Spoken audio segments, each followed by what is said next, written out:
Hey, and welcome back to Mobilizing PhD. And in this lesson, I just wanted to share a few basics of accounting that will help you and your business. And this advice, definitely, I'm not an accounting professional, so please consult a professional for any tax-related advice that you may need. Here are just some basics that'll help you keep things organized and so you don't get a big surprise at the end of the year when you sit down to do all of your taxes.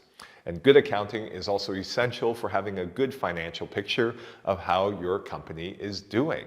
My first advice to you is to just keep track of everything in as much detail as you can. Keeping a track involves keeping an account of exactly what receipts are associated to each expense, keeping track of the invoices that you send to customers, and also keeping track of all the equipment that you're using. When traveling, this also means keeping track of your hotels, flights, meals, train tickets. So if you have a business that involves being on the road or visiting customers, as I do, then keeping track of all of these miscellaneous expenses while you're traveling is perhaps the part that is most difficult because you're also dealing with luggage and being in a foreign place. So it's very important to come up with a good system for yourself that works for you. If you drive for your business, this could also involve keeping track of things like mileage and depreciation of your vehicle, fuel expenses. You can see how all this gets complicated. But the reward in the end is you have a clear picture of all the expenses related to your business, and you are now prepared to take these costs and use them as eligible deductions if they are eligible. Again, check with your accountants when it comes to tax year. So you're not scrambling and trying to find stuff through your email. You have them all in one place. Advice number 2, and to help you keep track of everything, is to use a good accounting software. Ideally, this is for a beginner, an accounting software that if you are a freelancer allows you to keep track of hours. And if you're not a freelancer, then an accounting software that allows you to keep track of all of your expenses and allows you to manage your receipts in the same place. So for example, if you have a bank account associated with your business and you spend on a flight somewhere, then you should be able to attach that receipt or the itinerary of the flight directly to the expense item associated in your accounting software. This is where accounting in spreadsheets will fall short very quickly because in the spreadsheet, it's very difficult to attach the associated image of the receipt. And most tax authorities will require a receipt to verify that you did do that expenditure when it comes to audit time.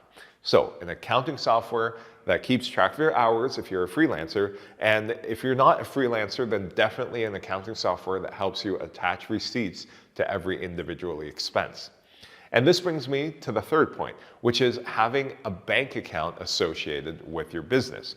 Now, why is this important to have a bank account? Having a bank account allows you to decide what your expenditures are, whether it's personal or business, at the source of payment, and saves you the headache later. So for example, if you are on a business trip or if you're buying a flight, then immediately you can pay for that flight using your business card, which saves you an entire step of looking back through your finances, finding that business flight among all your personal flights and food and rent and everything, and finding that line item that you can use to put into your business accounting. By having a separate bank account, you decide when you pay which account it's in. So when you look back later, then you have all your business expenses in the same bank account.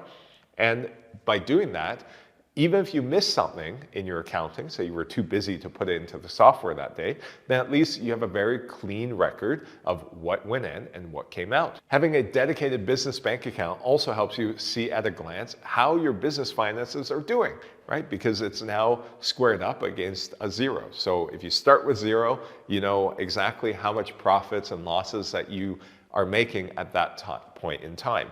And it's easy to then conceptually loan to your business. So if your business needs money or startup capital in the beginning, you can always transfer, let's say, 3,000 euros from your personal account to your business account to help you get started. But then now you're keeping track of that amount, right? So if you know you have 3,000 of your personal money invested, later on you can say, okay, when I make enough profit to pay myself back, it's clear that you can take that 3,000 and bring it back into your account.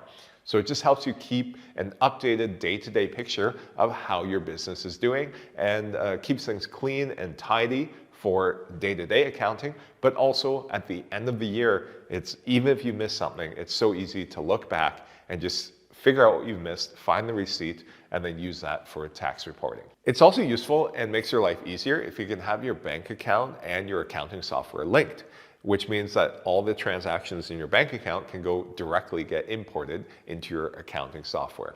This extra step introduces some compatibility issues between your bank and your accounting software. But if you're able to find two that are compatible, that works, it'll save you this step of reconciling your bank payments with your accounting software entries, and thereby ensuring accuracy and makes it easier for you, saving you some time. So when you're looking for a business account and an accounting software, one of the things you can look for is to see whether those two are compatible and will talk to each other. Next, let's talk about taxes. And there are two major types of taxes that you'll be expected to pay as a business. So number one is sales tax, or the VAT, value added tax, which is a tax on each transaction. And the second type is an income tax, which is a tax that's paid at the end of the year on any profits that you have in your business. So any income minus expenses, whatever's left over, you should be prepared to pay income tax on that amount. If it's in a corporation, it would be the corporate income tax. If you're a sole proprietorship or if you pay yourself using your corporation's profits, then expect to set aside some money for income tax. On the sales tax or VAT tax front, in some countries, because they recognize that it's onerous to do the sales tax accounting for small businesses and reporting each invoice as you go, quarterly or monthly, some have offered an exemption if you're below a certain amount in revenue. For example, in the Netherlands, when I started, the exemption threshold was 20,000 a year. So if you make less than 20,000 a year in revenues, then you don't have to pay that sales tax.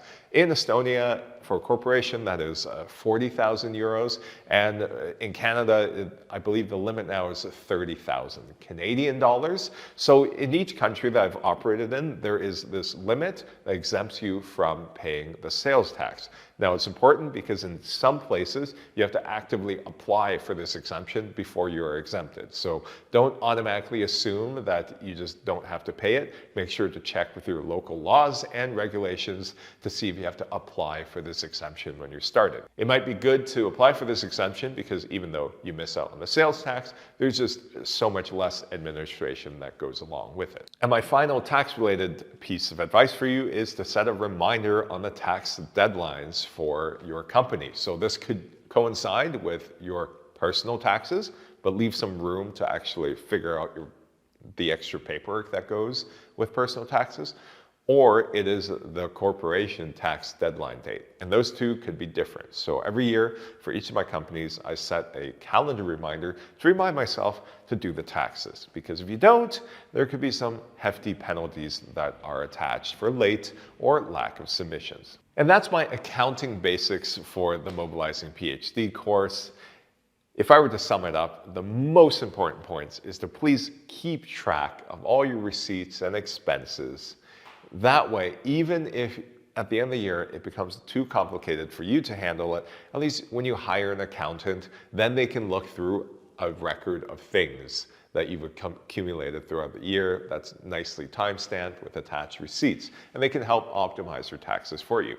If you just have like a pile of emails with your flights and hotels and everything, and it's not organized and correlated to bank transactions, then even if you hire a professional, they're gonna have to spend so much time going through your taxes and your transactions that they'll have to charge you more for it. So please, whatever you do, keep your accounting organized. You should do this for your personal finances anyways, but when it comes to a company, that becomes paramount and much more important.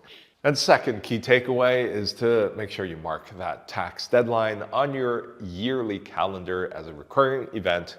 Don't forget, it'll come back to bite you. With that, don't stress too much, keep organized, and good luck as you start on your entrepreneurial journey.